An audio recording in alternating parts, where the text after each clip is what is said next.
Good morning class. Today we are going to discuss about chapter 1, that is carbon and its compound.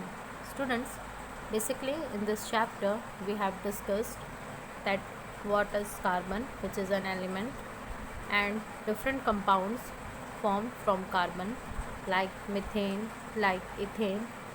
We have also discussed about what are medicines, what are hydrocarbons.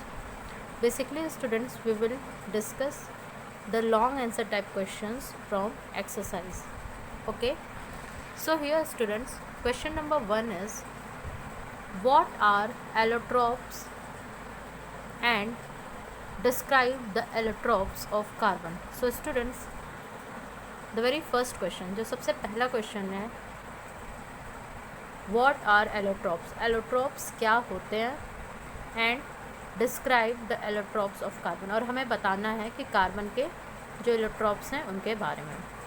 So students, talking about allotropes, when an element occurs in more than one form, जब भी कोई element एक से ज़्यादा form में occur करता है free state में, नेचर में, तो इन्हें कहा जाता है कि ये एलोट्रॉपिक फॉर्म अटेन करते हैं या इन्हें ही एलोट्रॉप्स कहा जाता है.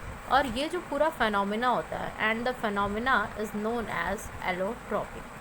ओके, तो स्टूडेंट्स, मतलब जब भी कोई एलिमेंट्स हो जो कि फ्री स्टेट में पाया जाता हो नेचर में, और वो एक से ज़्यादा फॉर्म एग्जिस्ट करे, उन्हें हम क्या कहते हैं? एलोट्रॉप्स कहते हैं.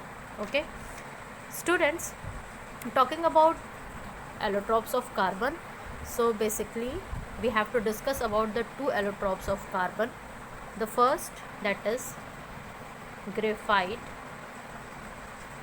and the second, that is diamond.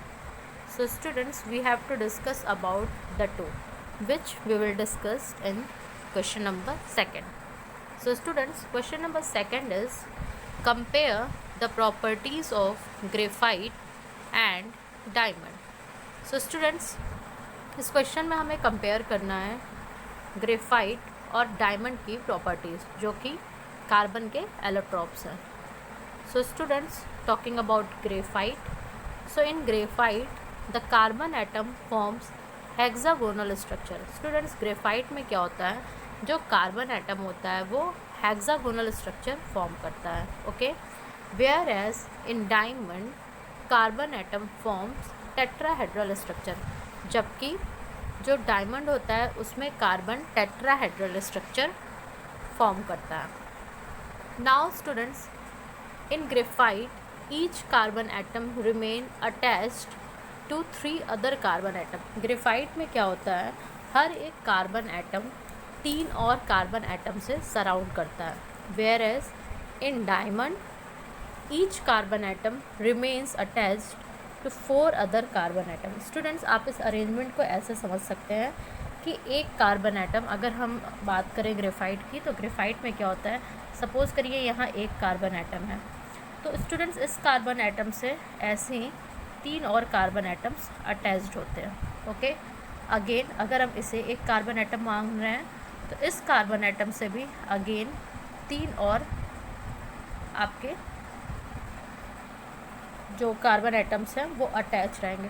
So students, इस तरीके से यहाँ पे आप एक हेक्सागोनल लेयरिंग देखेंगे, जिसमें हर एक कार्बन एटम 3 और कार्बन एटम से सराउंडेड होता है. इसे हम क्लियरली अगर स्ट्रक्चर वाइज बनाएं स्टूडेंट्स, तो आप देख पाएंगे कि यहाँ पे कार्बन एटम की लेयरिंग हो जाती है, layer by layer. Okay, carbon atom क्या हो जाते हैं? लेयरिंग हो जाती है. तो इसीलिए हम जो ग्रेफाइट लीड पेंसिल्स की जो लीड यूज़ करते हैं ग्रेफाइट, उसमें क्या होता है? हम उसे ईजिली कट कर सकते हैं, क्योंकि इनकी क्या होती है? लेयरिंग बनी हुई होती है.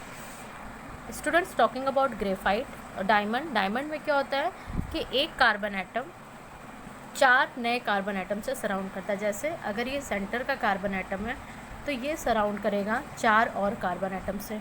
अब अगर हम इसे कार्बन एटम मानते हैं, तो ये भी सराउंड करेगा 4 और नए कार्बन एटम से. तो स्टूडेंट, इस तरीके से एक केज लाइक स्ट्रक्चर का फॉर्मेशन हो जाता है, जिसे आप इस तरीके से देख सकते हैं. यहाँ पे एक केज का फॉर्मेशन हो जाता है.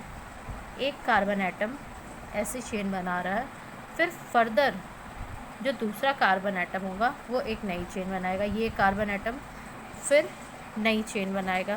तो इस तरीके से स्टूडेंट्स एक केज का फॉर्मेशन हो जाता है, ओके, जो कि टेट्राहेड्रल स्ट्रक्चर का फॉर्मेशन करता है। Now students talking about graphite. तो graphite is a dark grey crystalline soft and supple substance. Basically student graphite जो होता है वो सॉफ्ट सब्सटेंस होता है और डार्क कलर होता है, डार्क ग्रेश कलर होता है, जबकि डायमंड जो होता है that is a hardest substance and it is very shining, ठीक है। Now students talking about graphite. So lead of pencils is formed of graphite. तो जो लीड होती है पेंसिल्स की वो ग्रेफाइट्स की बनी होती हैं, और आप सब जानते हैं that diamond is use to make ornaments. So this is all about today's lecture. In our next lecture we will discuss some more long answer type questions. Thank you class.